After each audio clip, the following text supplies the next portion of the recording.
Oh, this infernal EPD, he rambled on, launching into technicalities where I could not follow him.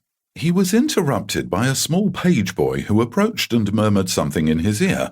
"Eh, what? Oh, come at once. Not taken ill, is she? Excuse me, gentlemen." He left us abruptly. Poirot leaned back and lit one of his tiny Russian cigarettes. Then, carefully and meticulously, he arranged the empty coffee cups in a neat row and beamed happily on the result. The minutes passed. The Opalsons did not return. "Curious," I remarked at length. "I wonder when they will come back." Poirot watched the ascending spirals of smoke and then said thoughtfully, "They will not come back." "Why?"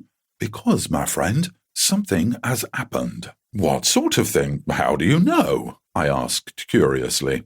Poirot smiled. "A few moments ago, the manager came hurriedly out of his office and ran upstairs. He was much agitated. The lift boy is deep in talk with one of the pages. The lift bell has rung 3 times, but he heeds it not. Thirdly, even the waiters are distrait, and to make a waiter distrait—" Poirot shook his hair with an air of finality. "The affair must indeed be of the first magnitude. Ah, it is as I thought. Here come the police."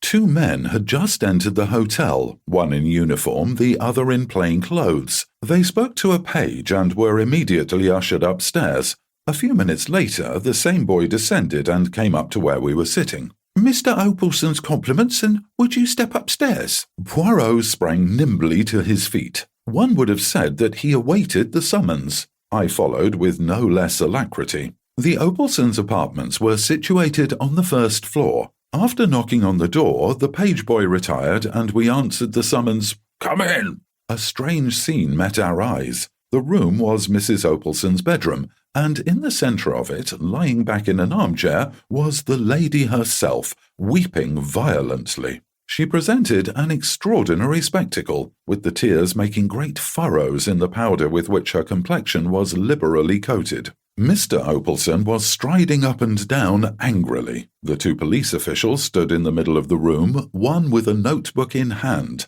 A hotel chambermaid, looking frightened to death, stood by the fireplace, and on the other side of the room a Frenchwoman, obviously Mrs. Opalson's maid, was weeping and wringing her hands with an intensity of grief that rivaled that of her mistress. Into this pandemonium stepped Poirot, neat and smiling. Immediately, with an energy surprising in one of her bulk, Mrs. Opalson sprang from her chair towards him. "There now, Ed may say what he likes, but I believe in luck, I do. It was fated I should meet you the way I did this."